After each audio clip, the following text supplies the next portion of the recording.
Hello students, ਅੱਜ ਅਸੀਂ ਜਿਹੜਾ ਸ਼ੁਰੂ ਕਰਨ ਲੱਗੇ ਹਾਂ ਮਹਾਤਮਾ ਬੁੱਧ ਦੀਆਂ ਸਿੱਖਿਆਵਾਂ। ਫਸਟ ਪਾਰਟ ਦੇ ਵਿੱਚ ਅਸੀਂ ਮਹਾਤਮਾ ਬੁੱਧ ਦੇ ਜੀਵਨ ਬਾਰੇ ਪੜ੍ਹਿਆ ਸੀ, ਤਾਂ ਅੱਜ ਅਸੀਂ ਇਹਨਾਂ ਦੀਆਂ ਸਿੱਖਿਆਵਾਂ ਦੇ ਬਾਰੇ ਜਿਹੜਾ ਜਾਣਕਾਰੀ ਹਾਸਲ ਕਰਾਂਗੇ। ਤਾਂ ਮਹਾਤਮਾ ਬੁੱਧ ਨੇ ਜਿਹੜੀਆਂ ਆਪਣੀਆਂ ਸਿੱਖਿਆਵਾਂ ਸੀ ਬੜੀਆਂ ਸਾਦੀਆਂ ਅਤੇ ਸਪਸ਼ਟ ਸਨ। ਉਹਨਾਂ ਨੇ ਕਿਸੇ ਵੀ ਤਰ੍ਹਾਂ ਦਾ ਅੰਧ ਵਿਸ਼ਵਾਸ ਜਾਂ ਕੂੜ ਪ੍ਰਚਾਰ ਕਰਨ ਦੀ ਕੋਸ਼ਿਸ਼ ਜਿਹੜੀ ਉਹ ਨਹੀਂ ਕੀਤੀ। ਤਾਂ ਉਹਨਾਂ ਨੇ ਲੋਕਾਂ ਨੂੰ ਸ਼ੁੱਧ ਅਤੇ ਪਵਿੱਤਰ ਜੀਵਨ ਜਿਹੜਾ ਬਤੀਤ ਕਰਨ 'ਤੇ ਜ਼ੋਰ ਦਿੱਤਾ।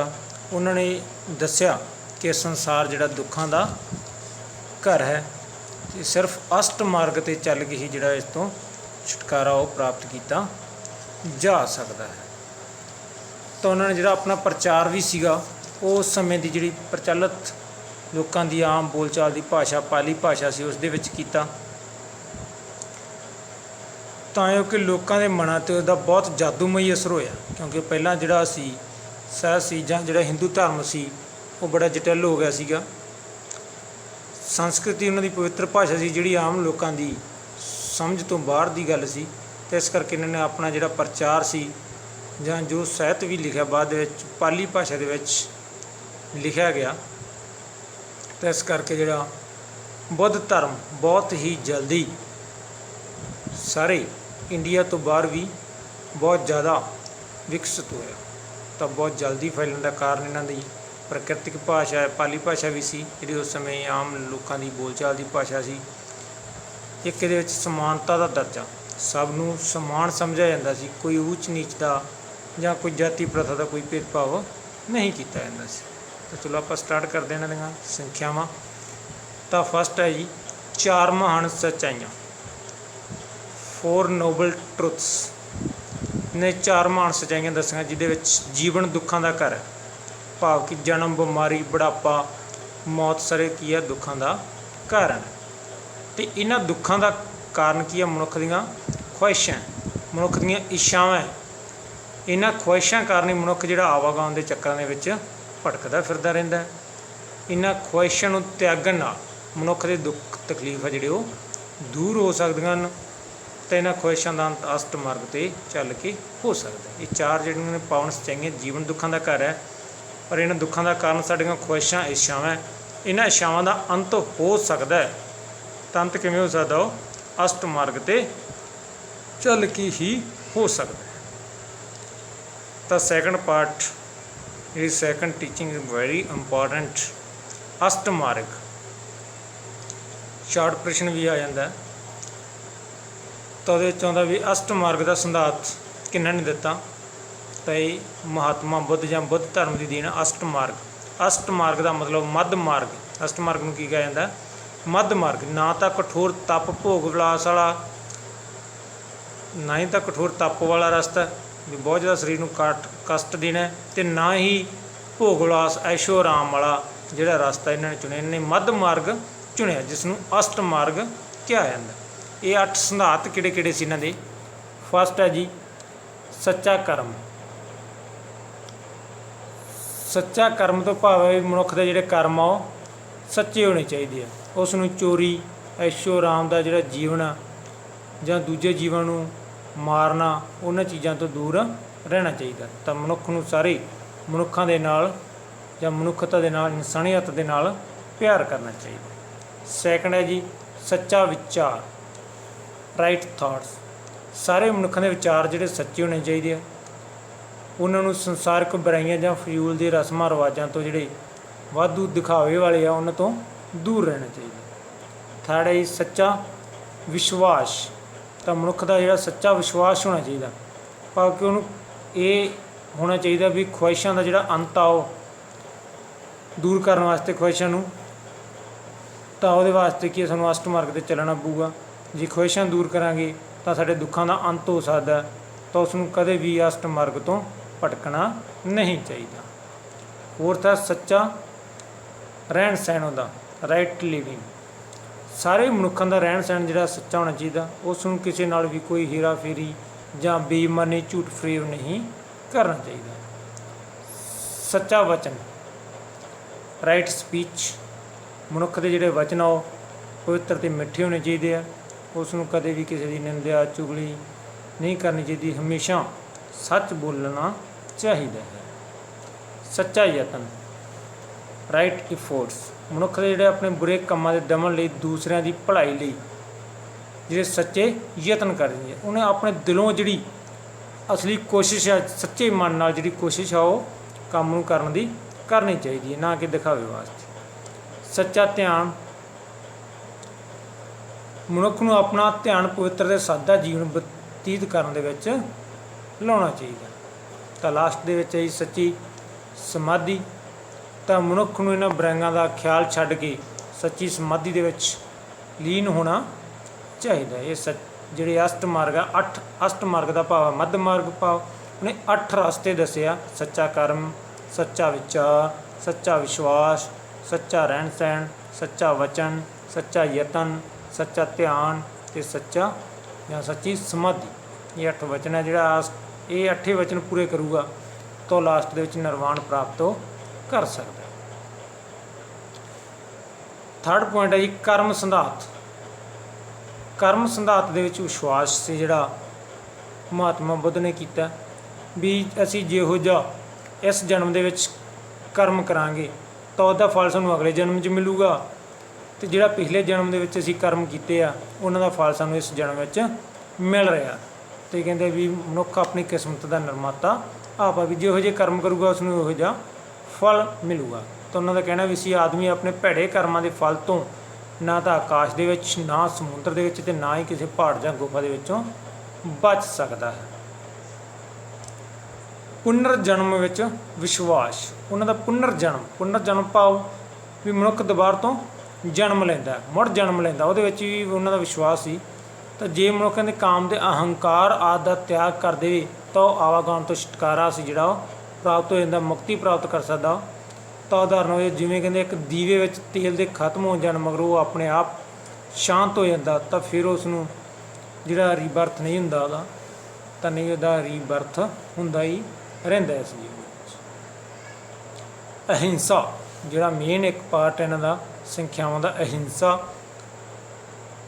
ਮਹਾਤਮਾ ਬੁੱਧ ਅਹਿੰਸਾ ਵਿੱਚ ਵਿਸ਼ਵਾਸ ਰੱਖਦੇ ਸੀ। ਅਹਿੰਸਾ ਤੋਂ ਭਾਵ ਕਿਸੇ ਜੀਵ ਨੂੰ, ਕਿਸੇ ਮਨੁੱਖ ਨੂੰ, ਪਸ਼ੂ ਪੰਛੀ ਜੰਤੂਆਂ ਨੂੰ ਉਹਨਾਂ ਦੇ ਨਾਲ ਪਿਆਰ ਅਤੇ ਹਮਦਰਦੀ ਰੱਖਣੀ ਹੈ, ਨਾ ਕਿ ਉਹਨਾਂ ਨੂੰ ਮਾਰਨਾ। ਉਹਨਾਂ ਨੂੰ ਮਾਰਨਾ ਨਹੀਂ ਚਾਹੀਦਾ, ਕਿਸੇ ਵੀ ਤਰ੍ਹਾਂ ਦਾ ਸਤਾਉਣਾ ਨਹੀਂ ਚਾਹੀਦਾ, ਜਾਂ ਉਹਨਾਂ ਨਾਲ ਕਿਸੇ ਵੀ ਤਰ੍ਹਾਂ ਦਾ ਬੁਰਾ ਵਿਵਹਾਰ ਜਿਹੜਾ ਉਹ ਨਹੀਂ ਕਰਨਾ ਚਾਹੀਦਾ। ਉਹਨਾਂ ਦੇ ਨਾਲ ਇੱਕ ਹਮਦਰਦੀ ਭਰਿਆ ਵਿਵਹਾਰ ਕਰਨਾ ਚਾਹੀਦਾ। ਸਗੋਂ ਜੀਵਾਂ ਦੀ ਹੱਤਿਆ ਦੇ ਵਿਰੁੱਧ ਵੀ ਪ੍ਰਚਾਰ ਕਰਨਾ ਚਾਹੀਦਾ। ਅਹਿੰਸਾ ਦਾ ਜਿਹੜਾ ਮਾਰਗ ਸੀ ਉਹ ਮਹਾਤਮਾ ਬੁੱਧ ਨੇ ਅਪਣਾਇਆ। 3 ਲੱਛਣ, ਇਹ ਵੀ ਜਿਹੜੇ ਬੁੱਧ ਧਰਮ ਦੀ ਦੇਣ 3 ਲੱਛਣ। ਇਹਦੇ ਵਿੱਚ ਹੈ ਜੀ ਸਾਰੀਆਂ ਪ੍ਰਤੀਬਿੰਬਤ ਵਸਤਾਂ ਅਨੰਤ ਹਨ। ਸਾਰੀਆਂ ਪ੍ਰਤੀਬਿੰਬਤ ਵਸਤਾਂ ਜਿਹੜੀਆਂ ਵਸਤਾਂ ਦਿਖਦੀਆਂ ਅਨੰਤ, ਅਨੰਤ ਦਾ ਮਤਲਬ ਵੀ ਉਹ ਅਸਥਿਰ ਹੈ, ਉਹ ਇੱਥੇ ਟਿਕਾਊ ਨਹੀਂ ਹੈ।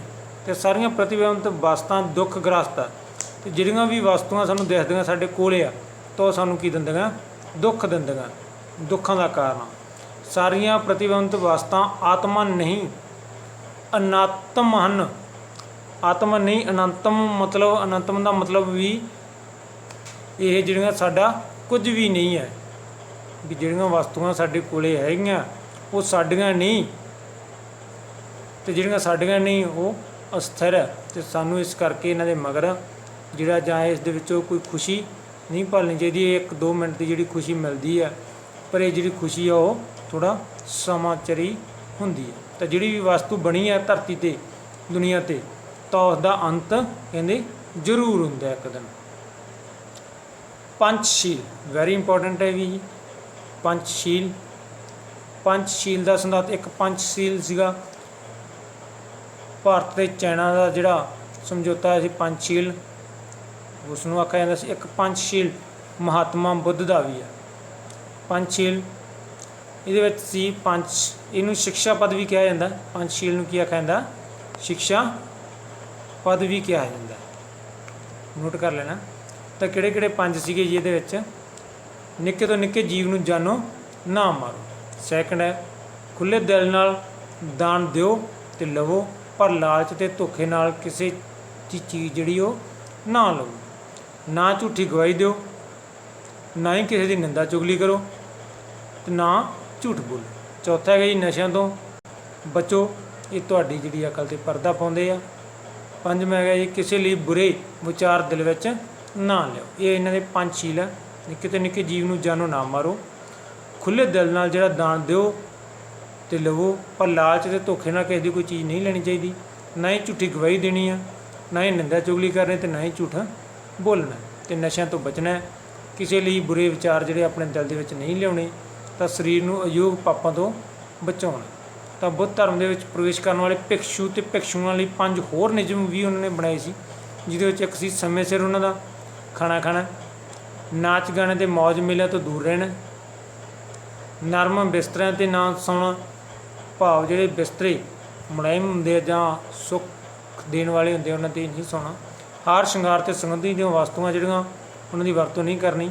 ਸੋਨੇ ਚਾਂਦੀ ਦੇ ਚੱਕਰਾਂ ਵਿੱਚ ਨਹੀਂ ਪੈਣਾ, ਸੋਨਾ ਚਾਂਦੀ ਨਹੀਂ ਪਾਉਣਾ ਗਹਿਣਿਆਂ ਦੇ ਰੂਪ ਦੇ ਵਿੱਚ। ਅਤੇ ਇਹਨਾਂ ਦੇ ਸੀ 5 ਸ਼ੀਲ ਸੰਦਾਸ ਸੀ ਜਿਹੜਾ ਇਹਨਾਂ ਦਾ।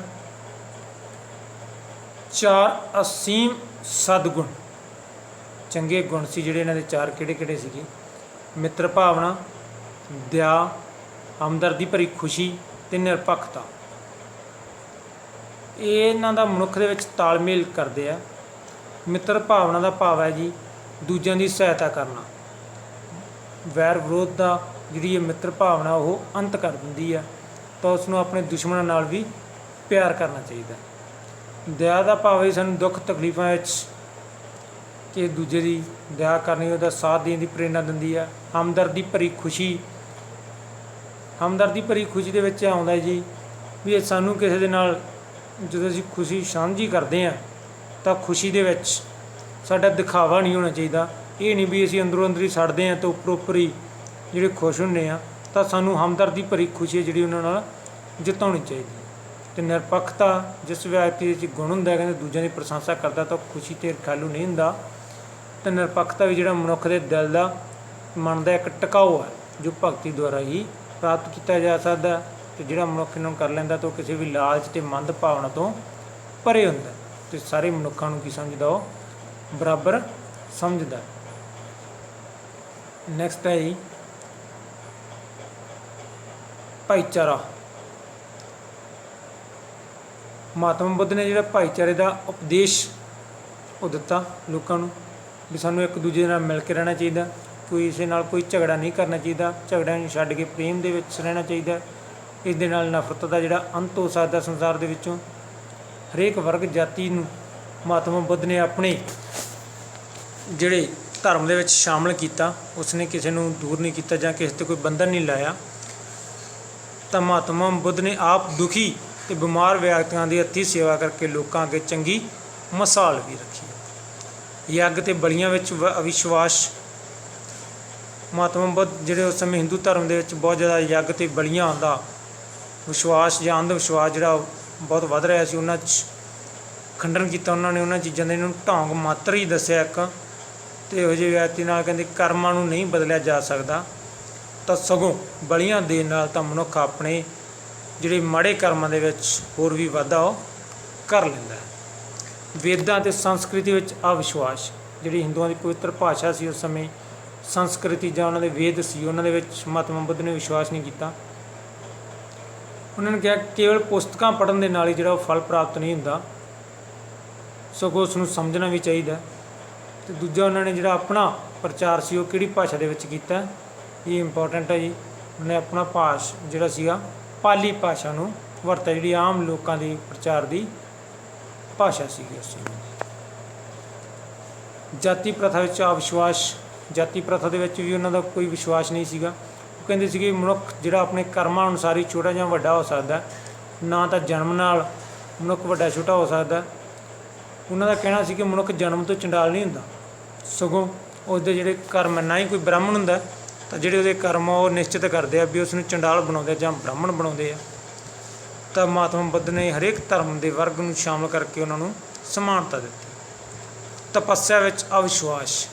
ਤਪੱਸਿਆ ਵਿੱਚ ਵੀ ਕੋਈ ਉਹਨਾਂ ਦਾ ਵਿਸ਼ਵਾਸ ਨਹੀਂ ਸੀ। ਉਹਨਾਂ ਨੇ ਤਾਂ ਅਸਥ ਮਾਰਗ ਅਪਣਾਇਆ, ਨਾ ਹੀ ਜ਼ਿਆਦਾ ਤਪੱਸਿਆ ਤੇ ਨਾ ਹੀ ਭੋਗ ਵਿਲਾਸ ਦਾ ਜੀਵਨ ਵਿਚਕਾਰਲਾ ਜਿਹੜਾ ਮਾਰਗ ਸੀ ਉਸ ਨੂੰ ਅਪਣਾਇਆ। ਤਾਂ ਮਹਾਤਮਾ ਬੁੱਧ ਨੇ ਕਿਹਾ ਸੀਗਾ ਕਿ ਮਨੁੱਖ ਵਿਅਰਥ ਹੀ ਭੁੱਖਾ ਪਿਆਸਾ ਰਹਿ ਕੇ ਸਰੀਰ ਨੂੰ ਕਸ਼ਟ ਦੇਣ ਨਾਲ ਇੱਦਾਂ ਕੋਈ ਲਾਭ ਨਹੀਂ ਹੋਵੇਗਾ। ਉਹਨਾਂ ਨੇ ਆਪ ਵੀ 6 ਸਾਲ ਪਹਿਲਾਂ ਤਪੱਸਿਆ ਕੀਤੀ ਸੀ, ਪਰ ਉਹਨਾਂ ਨੂੰ ਉਸ ਦਾ ਕੋਈ ਵੀ ਫਲ ਨਹੀਂ ਮਿਲਿਆ। ਤਾਂ ਉਹ ਸਮਝਦੇ ਕਿ ਗ੍ਰਹਿਸਥੀ ਜੀਵਨ ਬਤੀਤ ਕਰਦੇ ਜਿਹੜੇ ਅਸ਼ਟ ਮਾਰਗ 'ਤੇ ਚੱਲ ਕੇ ਨਿਰਵਾਣ ਉਹ ਪ੍ਰਾਪਤ ਕੀਤਾ ਜਾ ਸਕਦਾ ਹੈ। ਤਾਂ ਇਸ ਤੋਂ ਬਾਅਦ ਇਹਦੇ ਪਰਮਾਤਮਾ ਸੰਬੰਧੀ ਵਿਚਾਰ ਮਹਾਤਮਾ ਬੁੱਧ ਦੇ। ਕਈ ਵਾਰੀ ਪ੍ਰਸ਼ਨ ਪੁੱਛਿਆ ਜਾਂਦਾ ਵੀ ਮਹਾਤਮਾ ਬੁੱਧ ਪਰਮਾਤਮਾ ਸੰਬੰਧੀ ਕੀ ਵਿਚਾਰ ਸੀ। ਤਾਂ ਮਹਾਤਮਾ ਬੁੱਧ ਜਿਹੜੇ ਪਰਮਾਤਮਾ ਸੰਬੰਧੀ ਵਿਚਾਰਾਂ ਦੇ ਵਿੱਚ ਲਗਭਗ ਚੁੱਪ ਹੀ ਰਹੇ ਆ, ਕਿਉਂਕਿ ਉਹ ਕਿਸੇ ਝਗੜੇ ਦੇ ਵਿੱਚ ਨਹੀਂ ਪੈਣਾ ਚਾਹੁੰਦੇ ਸੀਗੇ। ਪਰ ਉਹਨਾਂ ਦਾ ਇੱਕ ਯਕੀਨ ਸੀ ਕਿ ਜੇ ਉਹ ਸੰਸਾਰ ਨੂੰ ਚਲਾ ਰਹੀ ਆ ਉਹਦੇ ਪਿੱਛੇ ਕੋਈ ਨਾ ਕੋਈ ਸ਼ਕਤੀ ਜ਼ਰੂਰ ਕੰਮ ਕਰ ਰਹੀ ਆ। ਤਾਂ ਉਸ ਸ਼ਕਤੀ ਨੂੰ ਉਹਨਾਂ ਨੇ ਧਰਮ ਦਾ ਨਾਂ ਦਿੱਤਾ। ਤਾਂ ਨਿਰਵਾਣ ਲਾਸਟ ਦੇ ਵਿੱਚ ਹੀ ਮਹਾਤਮਾ ਬੁੱਧ ਨੇ ਅਨੁਸਾਰ ਮਨੁੱਖ ਦੇ ਜੀਵਨ ਦਾ ਸਭ ਤੋਂ ਉੱਤਮ ਉਪਦੇਸ਼ ਜਿਹੜਾ ਲਾਸਟ ਉਪਦੇਸ਼ ਹੈ ਜਿਹੜਾ ਉਹ ਕੀ ਹੈ, ਨਿਰਵਾਣ ਪ੍ਰਾਪਤ ਕਰਨਾ ਹੈ। ਨਿਰਵਾਣ ਪ੍ਰਾਪਤ ਕਰਨ ਦੇ ਨਾਲ ਮਨੁੱਖ ਨੂੰ ਜਿਹੜਾ ਆਨੰਦ ਸੁੱਖ ਅਤੇ ਸ਼ਾਂਤੀ ਜਿਹੜੀ ਉਹ ਪ੍ਰਾਪਤ ਹੋ ਜਾਂਦੀ ਹੈ। ਮਨੁੱਖ ਜਨਮ ਮਰਨ ਦੇ ਜਿਹੜੇ ਚੱਕਰਾਂ ਦੇ ਵਿੱਚੋਂ ਉਸ ਨੂੰ ਛੁਟਕਾਰਾ ਮਿਲ ਜਾਂਦਾ, ਸਾਰੇ ਦੁੱਖਾਂ ਦਾ ਅੰਤ ਹੋ ਜਾਂਦਾ। ਤਾਂ ਨਿਰਵਾਣ ਕਹਿੰਦੇ ਉਹ ਅਵਸਥਾ ਹੈ ਜੋ ਸਮਝ ਤੋਂ ਪਰੇ ਹੈ, ਸ਼ਬਦਾਂ ਦੁਆਰਾ ਇਸਦਾ ਵਰਣਨ ਉਹ ਨਹੀਂ ਕੀਤਾ ਜਾ ਸਕਦਾ। ਜੋ ਇਸ ਸੱਚਾਈ ਦਾ ਅਨੁਭਵ ਕਰਦੇ ਕਹਿੰਦੇ ਨਿਰਵਾਣ ਦਾ, ਤਾਂ ਉਹ ਇਸ ਬਾਰੇ ਗੱਲਾਂ ਨਹੀਂ ਕਰਦੇ, ਅਤੇ ਜੋ ਇਸ ਬਾਰੇ ਗੱਲਾਂ ਕਰਦੇ ਆ ਤਾਂ ਉਹ ਇਸ ਬਾਰੇ ਕੋਈ ਜਾਣਕਾਰੀ ਨਹੀਂ ਰੱਖਦੇ। ਅਤੇ ਸੀਗੀਆਂ ਜੀ ਇਹਨਾਂ ਦੀਆਂ ਸਿੱਖਿਆਵਾਂ ਬਹੁਤ ਹੀ ਸਰਲ ਤਰੀਕੇ ਦੇ ਨਾਲ ਅਸੀਂ ਪੜ੍ਹੀਆਂ। ਤਾਂ ਇਸ ਤੋਂ ਅੱਗੇ ਇਹਨਾਂ ਦਾ ਅਸੀਂ ਸਾਹਿਤ ਦੇ ਬਾਰੇ ਇਹਨਾਂ ਦੀਆਂ ਜਿਹੜੀਆਂ ਬੈਠਕਾਂ ਹੋਈਆਂ ਸੀਗੀਆਂ 4 ਉਹਨਾਂ ਦੇ ਬਾਰੇ ਅਸੀਂ ਵਿਸਥਾਰ ਦੇ ਵਿੱਚ ਜਾਣਕਾਰੀ ਹਾਸਲ ਕਰਾਂਗੇ। Thanks, have A nice day.